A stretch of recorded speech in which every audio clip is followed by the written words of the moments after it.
Meus irmãos e irmãs, mais uma vez, graça e paz, né? Duas áreas foram trazidas naquela ocasião, dentro dessa perspectiva da família e do autocuidado. Quem lembra? Quem lembra? O cuidado com o físico e o cuidado com o intelecto, né? Com a mente.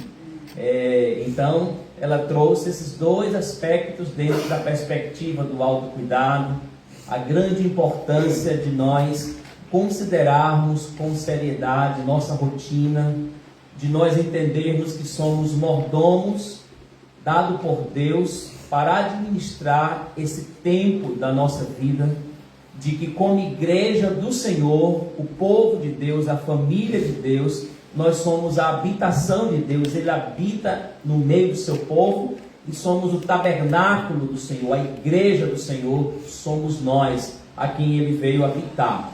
E por causa disso é nossa responsabilidade termos o cuidado para que muito cedo venhamos olhar para o nosso futuro no que diz respeito àquilo que é o nosso dever, no que diz respeito ao físico e no que diz respeito à nossa mente. Hoje nós vamos falar em mais dois aspectos e concluiremos a nossa proposta. Vamos falar sobre o cuidado com a nossa espiritualidade e, consequentemente, com as nossas emoções.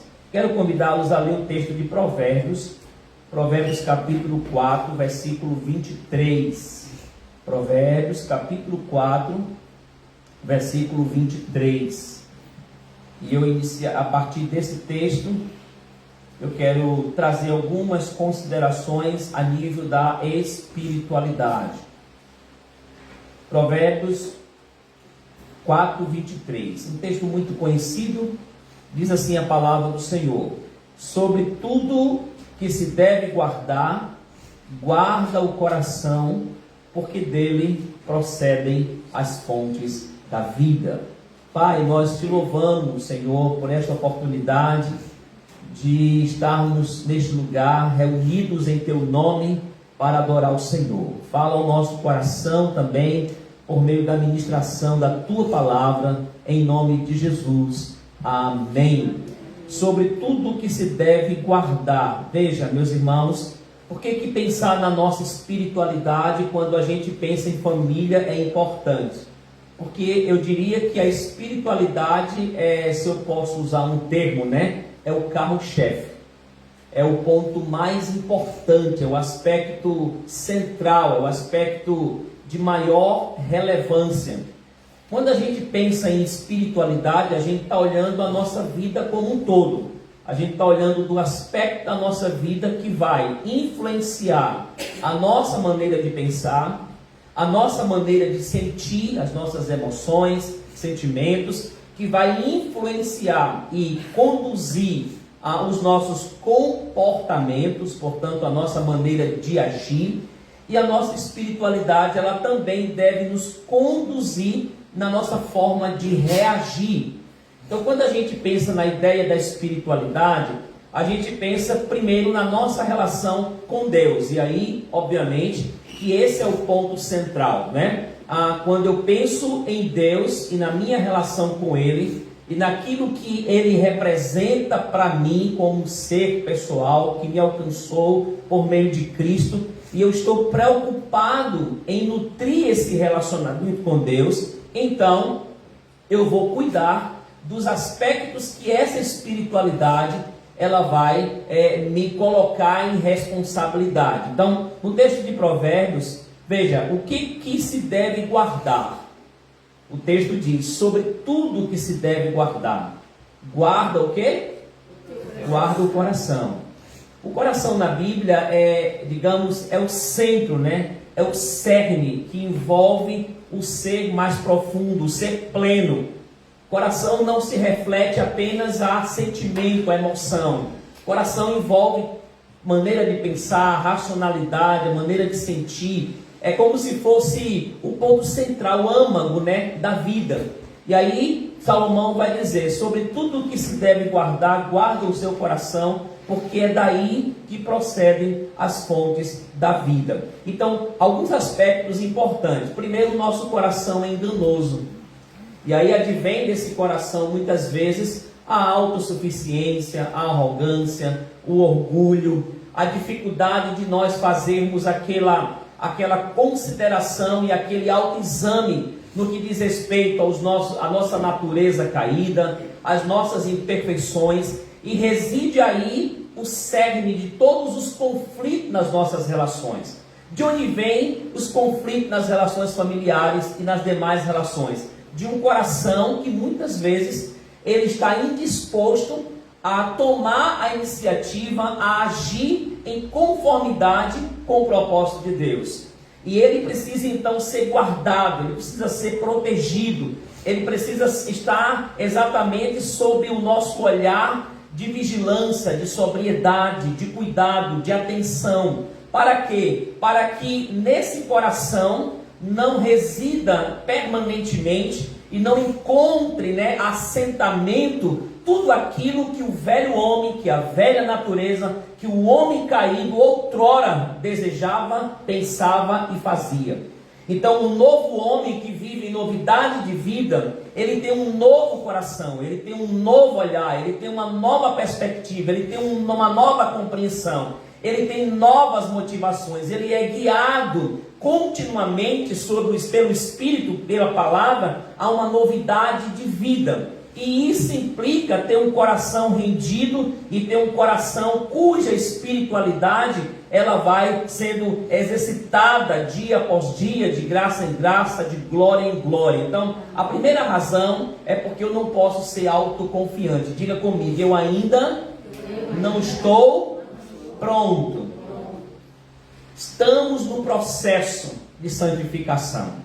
E por causa disso, ninguém está no nível, nem pastor, nem um membro, ninguém pode ter 10 anos, 20 anos, 30 anos, 40 anos, 50 anos de vida cristã e até de ministério. Somos seres caídos e esse coração, ele é enganoso. Em algum momento ele pode nos enlaçar e nos guiar para uma direção que não é a direção de Deus, de sua vontade, do seu propósito, do seu querer. Primeira razão para guardar o coração é porque nós somos um ser caído e esse coração é enganoso. A segunda razão é porque, sendo ele o centro de tudo, nós precisamos então enchê-lo ou irrigá-lo e cultivá-lo em uma vida devocional e piedosa que nos faz dar sinais de frutificação dessa nova vida. Ou seja, esse coração que envolve pensamento, emoções, motivações, atitudes e reações precisa estar repleto e disciplinadamente sendo trazido a quê? Aos pés da dependência do Senhor, para viver essa dimensão de espiritualidade saudável,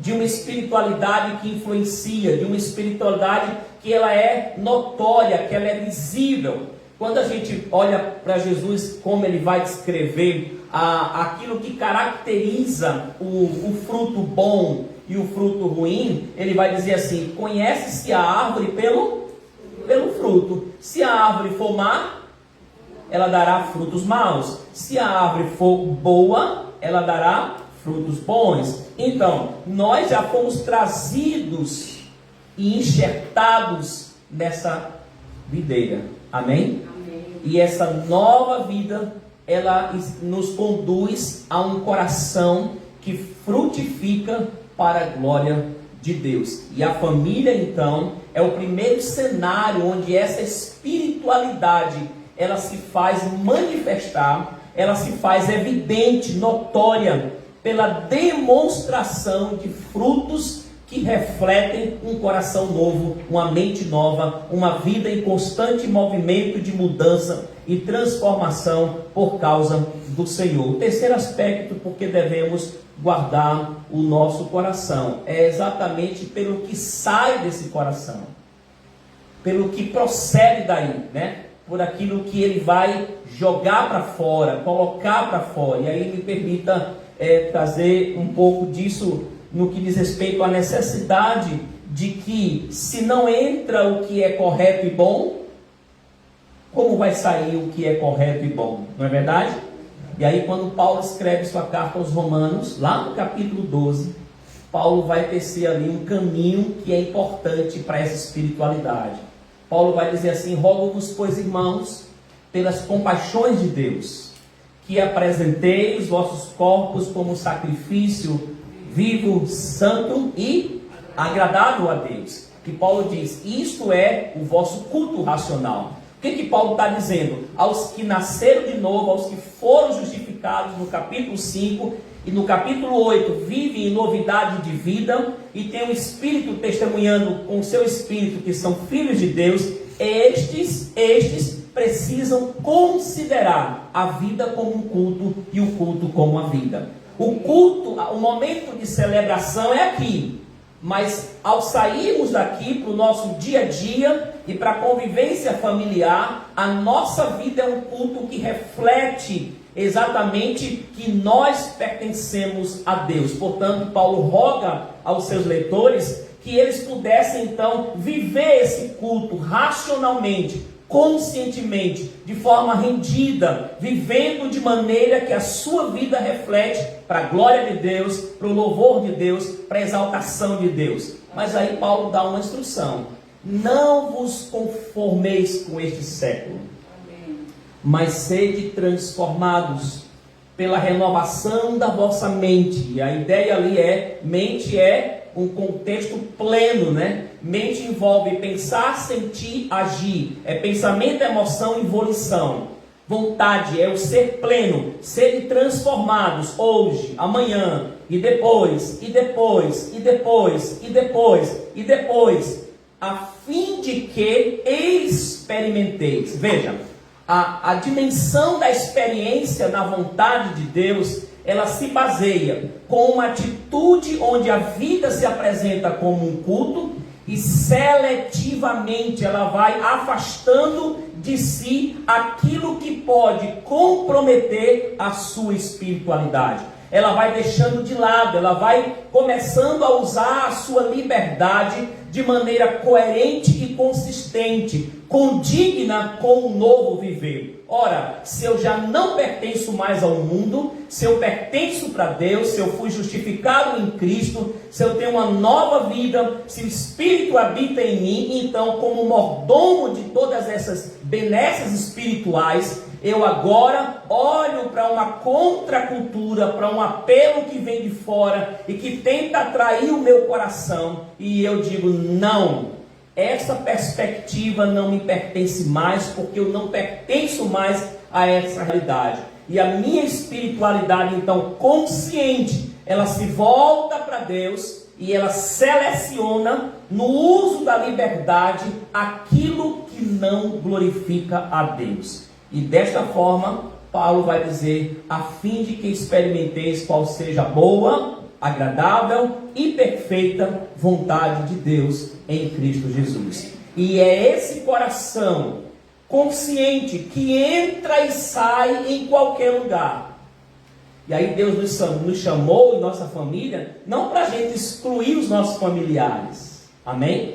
Não para a gente viver uma espécie de um gueto, né? De um lugar isolado, afastado, que a gente não sai, não se relaciona, não nos envolvemos no sentido de estarmos em um ambiente que ele não é um ambiente cristão. Não, estamos no trabalho, onde nós estivermos, a nossa liberdade, ela nos guia em um comprometimento onde somos capazes de dizer o sim e o não no exercício de um coração que é guardado em Deus, por Deus e para Deus. De maneira tal que essa espiritualidade, ela julga como importante que todas as nossas ações e todo o nosso viver, ele só tem sentido quando ele é vivido para a glória de Deus. Por isso Paulo diz em um outro local: quer comais, quer bebais, ou façais qualquer outra coisa, tudo fazei para a glória de Deus. Então a palavra aqui é sobre tudo que você deve guardar. Guarda esse coração, olha para essa espiritualidade, que ela possa conduzir, ela possa reger, ela possa ser o maestro, né? que vai conduzindo a melodia agradável aos olhos do Senhor, que vai guiando os nossos passos, que vai selecionando o que agrada a Deus e se afastando daquilo que não agrada a Deus de maneira consciente, não impositiva, mas é uma espiritualidade que nos traz para o caminho da vida abundante, da vida livre, da verdadeira liberdade em Cristo, e que podemos celebrar, adorar, viver, e onde nós estivermos, a começar da nossa família, refletir o bom perfume de Cristo para a glória de Deus. Você quase ia perguntar, você perdeu uma oportunidade de dar uma glória a Deus, não é? Mas veja, essa espiritualidade, ela agora vai conduzir as nossas emoções. E aí eu gostaria de trazer 3 aspectos importantes no que diz respeito às nossas emoções, não é?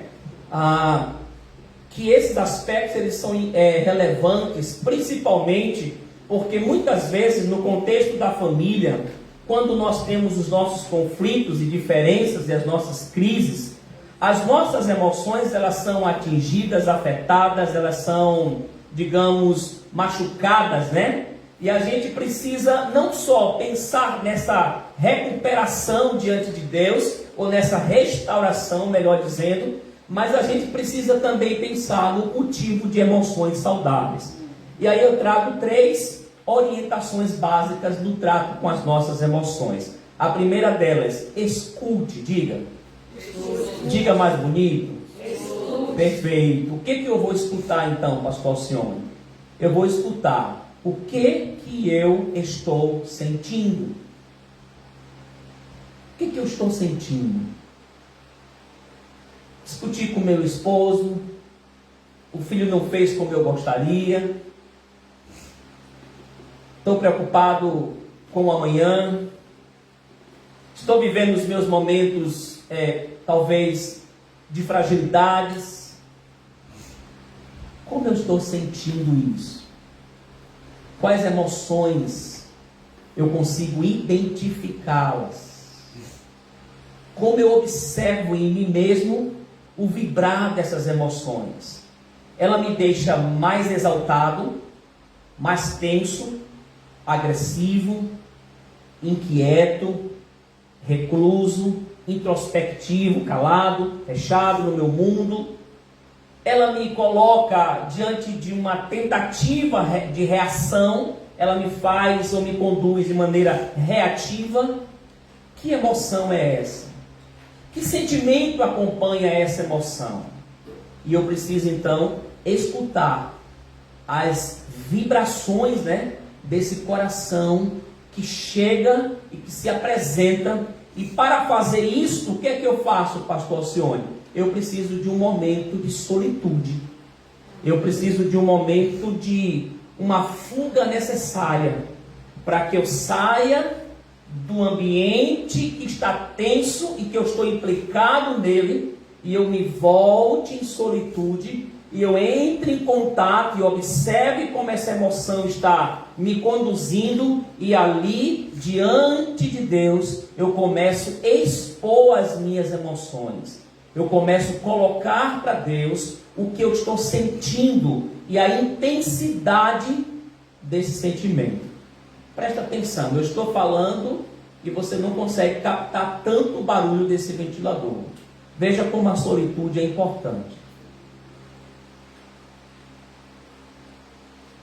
Ouviu melhor? Percebe? É esse movimento de quietude e de autoobservação que me ajuda a perceber qual é essa emoção. E muitas vezes ela está recheada de uma natureza que é caída e pecaminosa. Às vezes é uma sensação de ira, de cólera, né? De raiva muito intensa por algo que já está ali permanente, de uma mágoa, de um ressentimento. E eu preciso então, mas foi uma coisinha tão pequena e a reação foi tão alta. Não foi tão pequena. Na verdade, isso já vem de algum tempo. E eu não parei para ouvir e colocar e então trazer isso aos pés do Senhor, arrependido, confessando e expondo diante dele esse coração que tem que ser guardado. Então a primeira palavra é, qual é? Escute. A segunda palavra para esses alunos e alunas, né, é identifique. Qual é a palavra? Identifique. O que essa emoção quer dizer para mim? O que ela está dizendo para mim? Vamos lá, se for uma ira, né? E essa ira se acendeu com minha esposa, o que ela quer dizer para mim? Foi algo que aconteceu só agora? Ou geralmente, quando isso ou aquilo acontece, eu tenho essa reação. Eu sinto isso e eu me comporto a partir do que eu sinto. Nem sequer eu paro para pensar se esta atitude ou aquela é condizente com aquilo que rege e que é regido por minha espiritualidade. Identifique. Por que essa ansiedade? Por que esse furor? Por que essa situação tão intensa? Por que essa cólera? Por que essa reação tão de maneira, não é, elevada? O que essa ansiedade está dizendo para mim? O que essa ira está dizendo para mim? O que essa emoção está comunicando a mim? E novamente, em solitude, eu vou para quem? Para o Senhor, e ali eu vou me rendendo a Ele. Porque afinal, quem vai reger a minha emoção é a minha espiritualidade. Eu pertenço a Deus, eu tenho uma nova vida, eu sou uma nova criatura e eu preciso ser guiado não por sentimento, mas pela obediência à autoridade das Sagradas Escrituras. Louvado seja Deus. E pela assistência do Espírito que me socorre em ocasião oportuna e me convence de que, de fato, aquela emoção identificada, conquanto ela tem uma razão de ser, mas ela não é condizente com o que Deus quer que ela seja. E eu preciso ter humildade para voltar e me render à autoridade da palavra de Deus que me alcançou e me regenerou. Terceira palavra, avalie. Qual é a palavra? Então qual é a primeira? Qual é a segunda? Quase que Sueli não fala, tá vendo? Qual é a primeira? Opa, e aqui ó, lembra do ventilador. Precisa às vezes dar o silêncio, de afastar. Afasta um pouquinho e vai dialogar com essa emoção. Identificou, ok, agora vamos avaliar. Quais informações eu preciso sobre o que eu estou sentindo? Vamos lá. Irai-vos e não pequeis. O que diz a Bíblia sobre a ira? Irai-vos. Ok. Ao que parece, ela é pertinente a uma realidade existencial. Mas não pequeis. No entanto, se acontecer, eu irei e machuquei. Aí o texto diz, não se ponha o sol sobre a vossa ira. Em outras palavras, cuida disso e corre e faz o quê? Se reconcilia. Então, que informação eu preciso ter sobre o que eu estou sentindo? E aí, claro, é algo pontual ou é algo comum em mim, que já se tornou um hábito? É algo que está refletindo a nova vida ou a velha vida? O novo homem ou o velho homem? A nova maneira de viver ou a velha maneira de viver? Reflete alguém cuja identidade está em Cristo ou sem Cristo?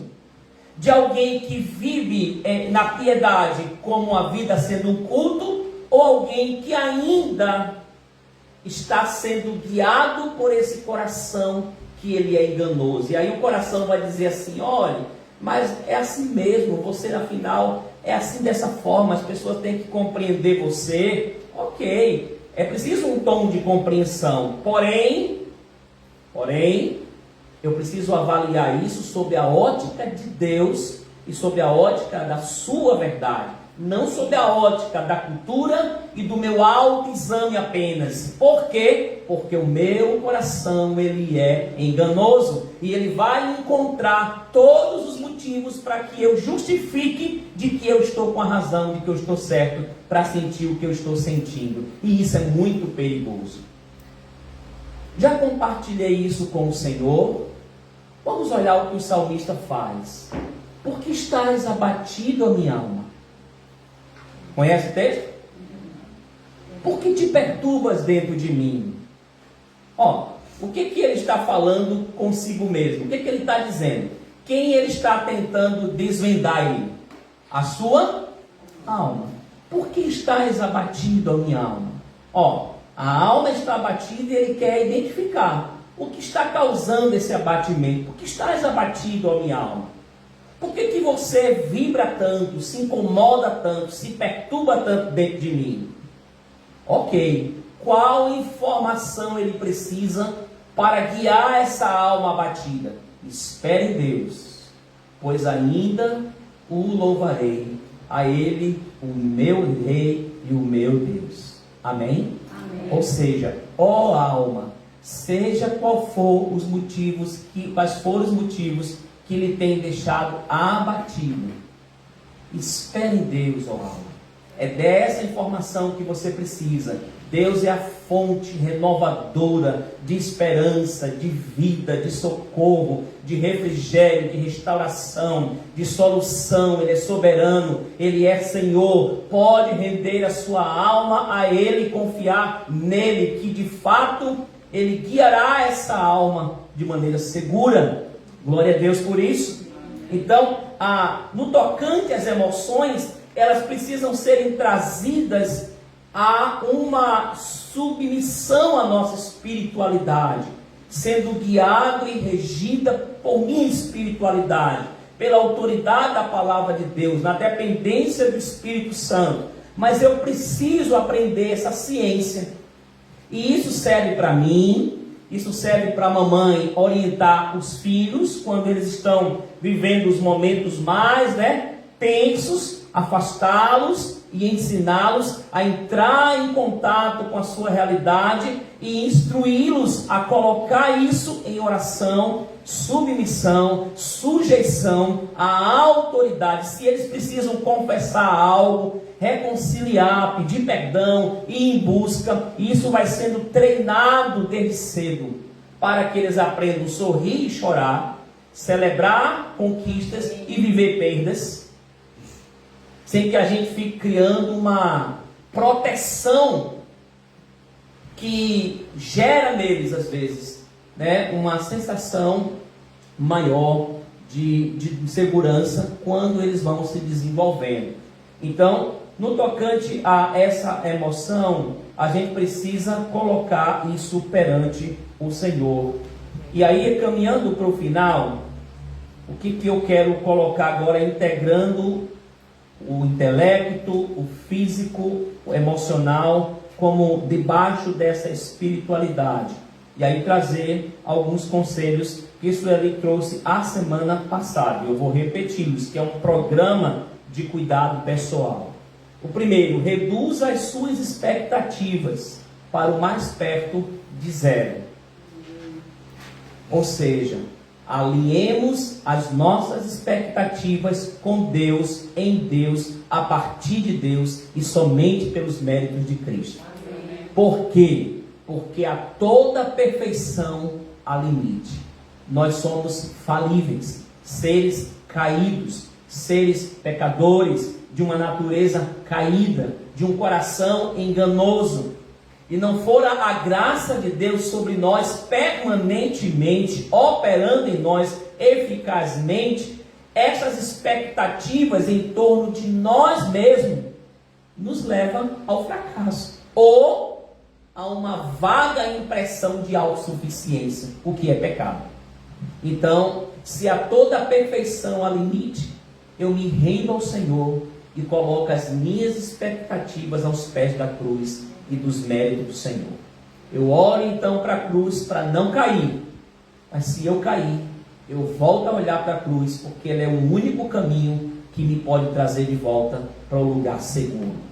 Então, que as nossas expectativas estejam em Deus, porque é Deus que é sim a fonte e o Senhor e aquele que vai me guiar a despeito das minhas imperfeições. Recebamos aquilo que nos acontece como algo que não passa desapercebido a Deus, que não acontece sem ter passado, melhor dizendo, pelo filtro de Deus. Ora, nós não somos frutos do acaso, do destino cego, não. A nossa vida, ela foi criada por Deus, fomos redimidos pelo Senhor em Cristo Jesus, nós fomos criados por Ele, salvos por Ele, existimos nele, subsistimos nele, portanto, nada nos advém que não esteja no crivo de sua soberana e gloriosa vontade e controle. Ele é o Senhor da sua vida, Ele é o Senhor da minha vida.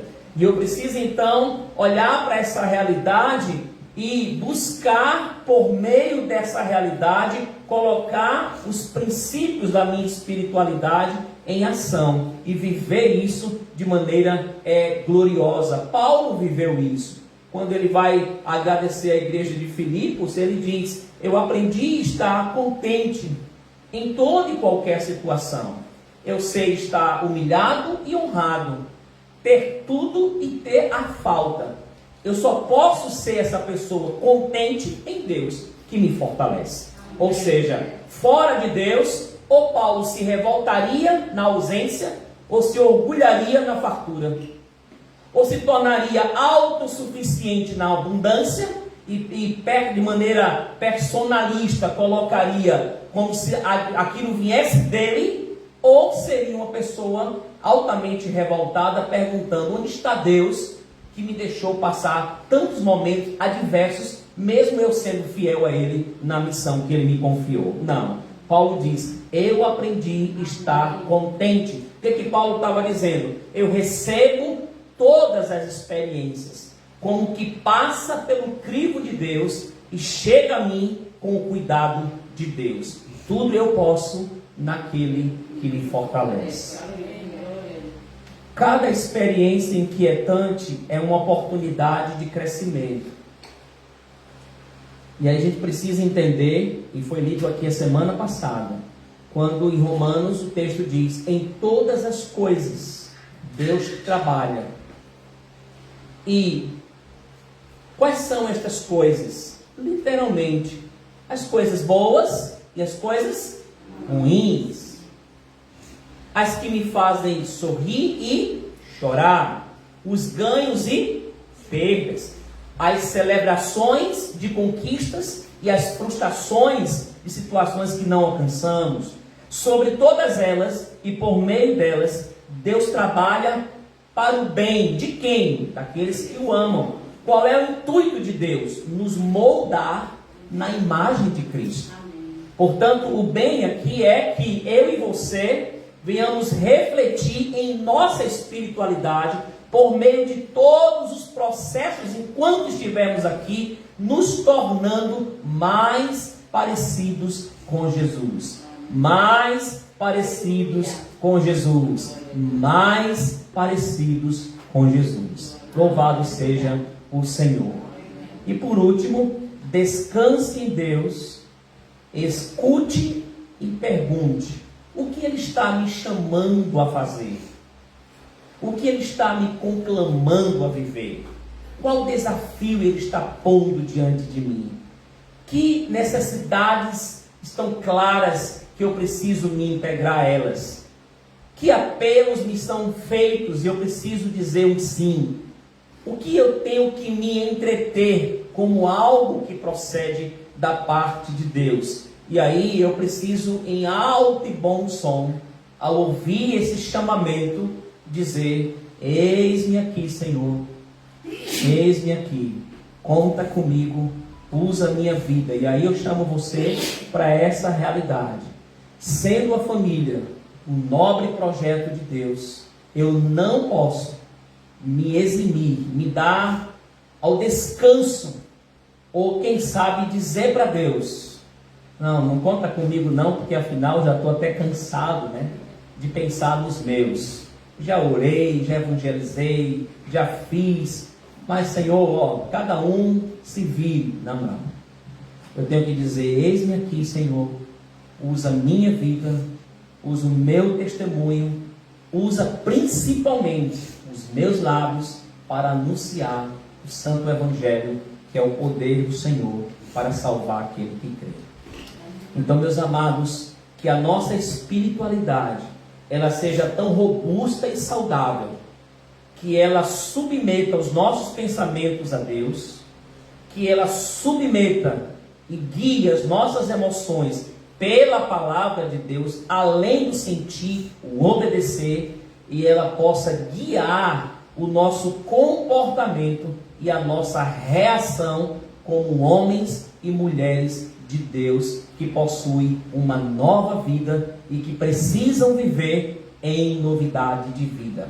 E que a nossa família, ao conviver conosco, eles possam dizer verdadeiramente: aqui reside um homem de Deus, uma mulher de Deus, transformado por Deus, que dá testemunho desse evangelho. E isso seja para a glória do Senhor. Amém?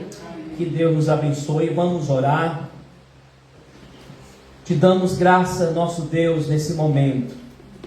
Abrimos o nosso coração para que ele seja guiado por Ti, em Ti e através da Tua gloriosa palavra. Ai de nós, se não fosse o Teu Espírito agindo em nós, nos guiando, nos direcionando, nos conduzindo no centro da Tua soberana vontade. Nós admitimos a nossa necessidade do Senhor sobre a nossa vida.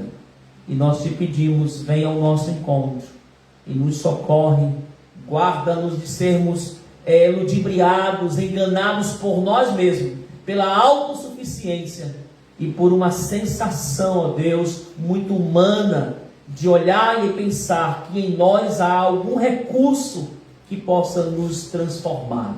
Que o nosso coração seja totalmente rendido a Cristo Jesus, o nosso Mestre, o nosso Senhor, que morreu por nós, cujos méritos nos coloca diante de Ti, ó Pai, como justificados para viver em novidade de vida para a glória do Teu nome. Que as famílias, as nossas famílias, sejam por Ti alcançadas, transformadas, restauradas, e que nós façamos parte disso, como intercessor, como evangelista lá, como alguém que testemunha dos grandes feitos de Deus, como alguém cuja espiritualidade reflete o bom perfume de Cristo Jesus entre os nossos. Em nome de Jesus, amém, amém. Vamos passar para o nosso momento da ceia. Como? Isso, muito bem. Vamos, quem vai me auxiliar hoje? Quem vai nos auxiliar? Muito bem.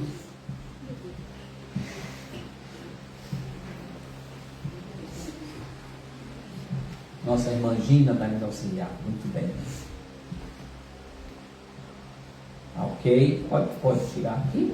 Pode. Isso. Deixa eu só.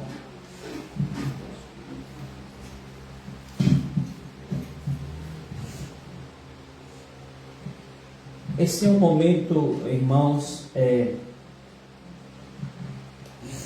importante, como é importante toda parte constituída dessa liturgia, desse culto.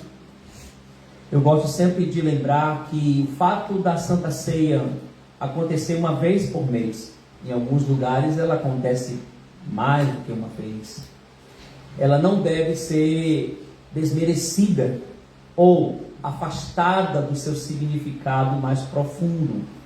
Primeiro, ela é uma ordenança bíblica, instituída pelo Senhor.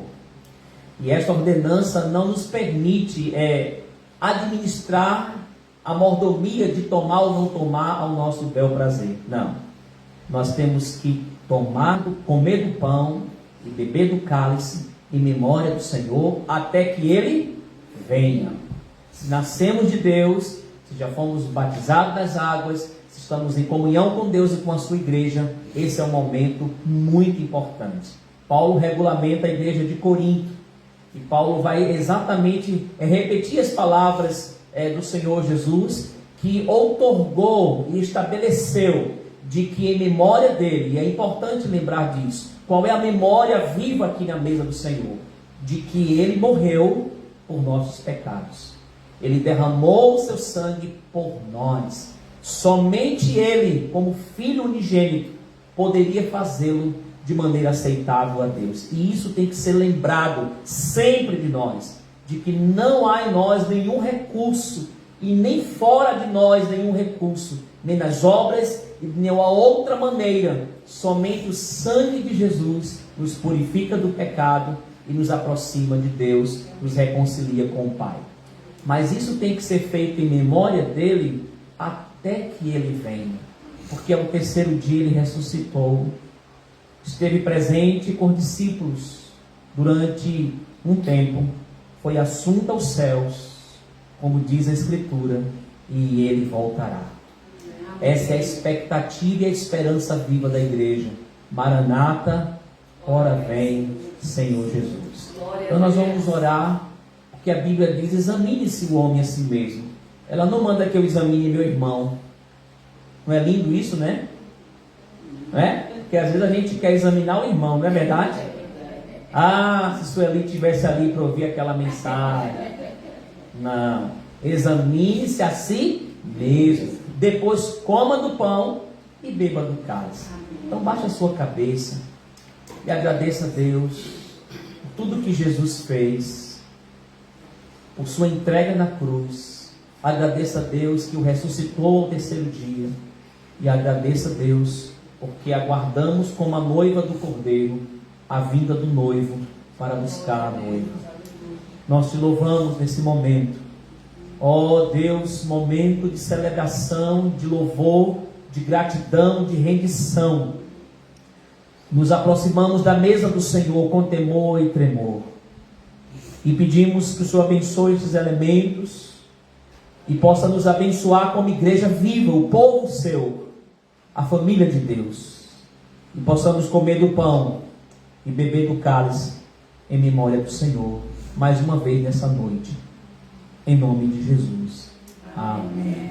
Amém. Pode servir, por favor? Glória seja dada por Deus. Tempo dele, tempo dele, e tempo dele, sangue de Cristo, tempo dele, aleluia. E tempo dele, tempo dele, tempo dele, e tempo dele, sangue de Cristo, tempo dele, aleluia. Tempo dele para salvar, e tempo dele para libertar, tempo dele para guardar, tempo dele, sangue de Cristo, tempo dele, tempo dele, sangue de Cristo e vencedor, e tempo dele, tempo dele, tempo dele, e tempo dele, sangue de Cristo e tempo dele, a glória seja dada. Tempo dele, tempo dele, tempo dele, tempo dele, sangue de Cristo, tempo dele, Glória! e tempo dele para salvar, e tempo dele para libertar, e tempo dele Glória! para guardar.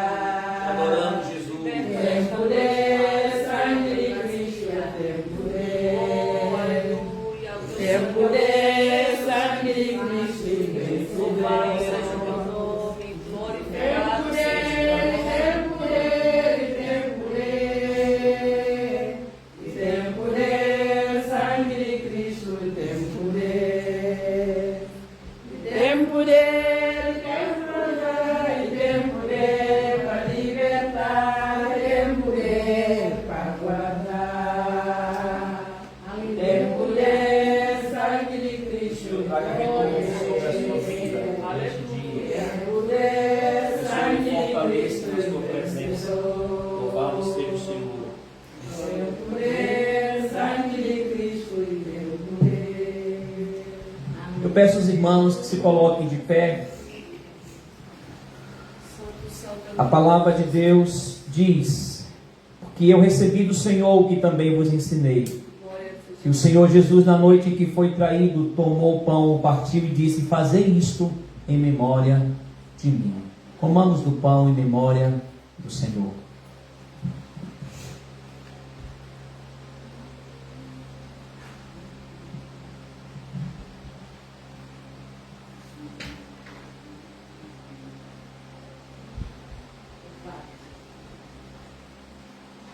Aleluia. Glória seja dada a ti, Jesus. Obrigado, Pai. Obrigado, Deus. Glória seja dada a ti. Semelhantemente também, depois de cear, tomou o cálice, dizendo: este cálice é a nova aliança no meu sangue. Fazei isto todas as vezes que o beberdes em memória de mim. Porque todas as vezes que comerdes este pão e beberdes este cálice, anunciais a morte do Senhor, até que Ele venha. Eu vou dizer, este sangue representa o sangue de Cristo derramado no Calvário por nós. Os irmãos dirão: eu hei de amá-lo e servi-lo até a morte. Amém? Este sangue simboliza o sangue de Cristo, é derramado na cruz do Calvário para o perdão dos nossos pecados. Eu hei de amá-lo e servi-lo até a morte. Tomemos em memória do Senhor. Glória a Deus. Aleluia. Você pode exaltar Ele. Te adoramos, Jesus, nessa noite. Muito obrigado, Senhor. E recebe o nosso louvor. Aleluia. Aleluia.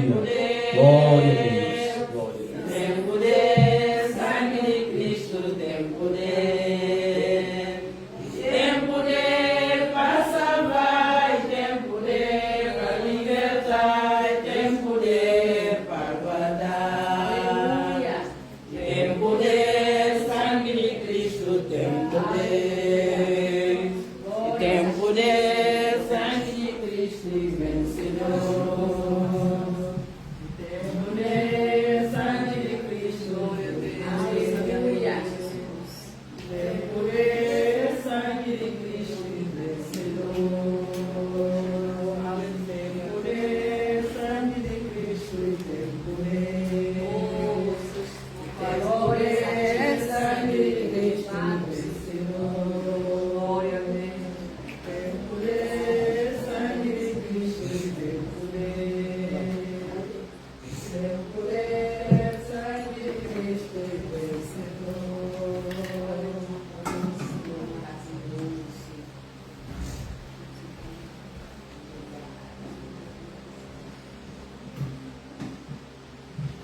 Muito bem, quero aproveitar esse tempo, só para expressar a nossa gratidão aos amados irmãos, tanto a mim como a minha esposa, nossa família durante esses dias. Agradecer a pastora Ivonete, a confiança, o carinho também demonstrado a nós, ao Gerson, a Luziane, sua família, nos acolher também.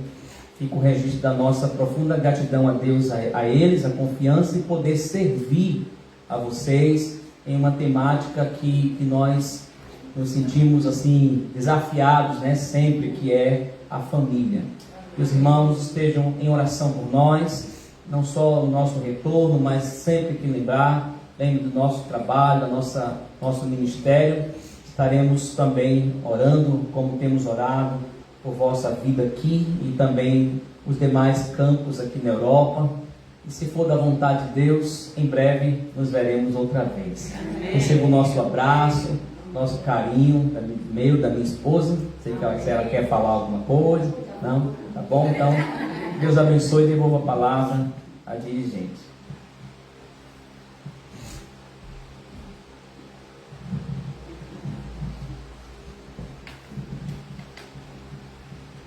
Amém. Tem sido uma bênção ter-vos convosco aqui. Estaremos à vossa espera. E para finalizar, gostaria de convidar o grupo guinense para cantar mais uma canção aqui à frente.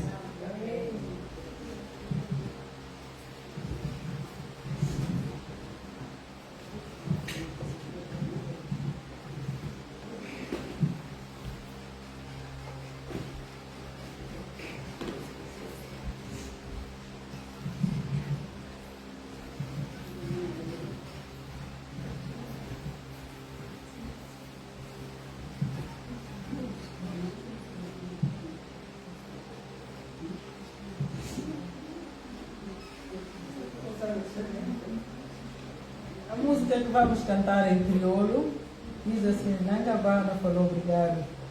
Nangabana. Eu te elogio, né? Eu te louvo, eu te elogio. Eu te agradeço. E te digo-te obrigada porque tu tiraste-me da morte do pecado para a vida. Por isso eu te louvo, eu te exalto e digo-te obrigada. Glória a Deus. Nangabão na fala obrigado. Nangabão na fala obrigado. O fascista de morto para a vida. Nangabão na fala obrigado. Nangabão na fala obrigado. Valeu, Nangabão na fala obrigado. O fascista de morto para a vida. Nangabão na fala obrigado. Aleluia, aleluia,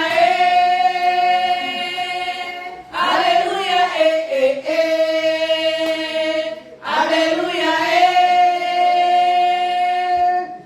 aleluia, aleluia, na canta aleluia, aleluia, aleluia, aleluia, aleluia, na canta aleluia, aleluia, aleluia, aleluia, aleluia, canta aleluia, aleluia, aleluia, aleluia, Nangabana fala obrigado, valeu, Nangabana fala obrigado, Nangabana fala obrigado, o fascista de morto para a vida, Nangabana fala obrigado, valeu, Nangabana fala obrigado, Nangabana fala obrigado, o fascista de morto para a vida, Nangabana fala obrigado, aleluia,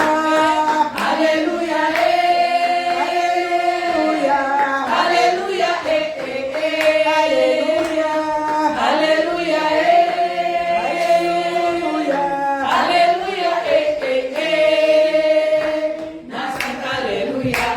aleluia, aleluia, na canta aleluia, aleluia, aleluia, aleluia, na canta aleluia, aleluia, aleluia, aleluia, mais uma vez, na canta aleluia, aleluia, aleluia, aleluia, glória a Deus, aleluia, aleluia, aleluia, aleluia, aleluia, da santa aleluia, aleluia, aleluia, aleluia,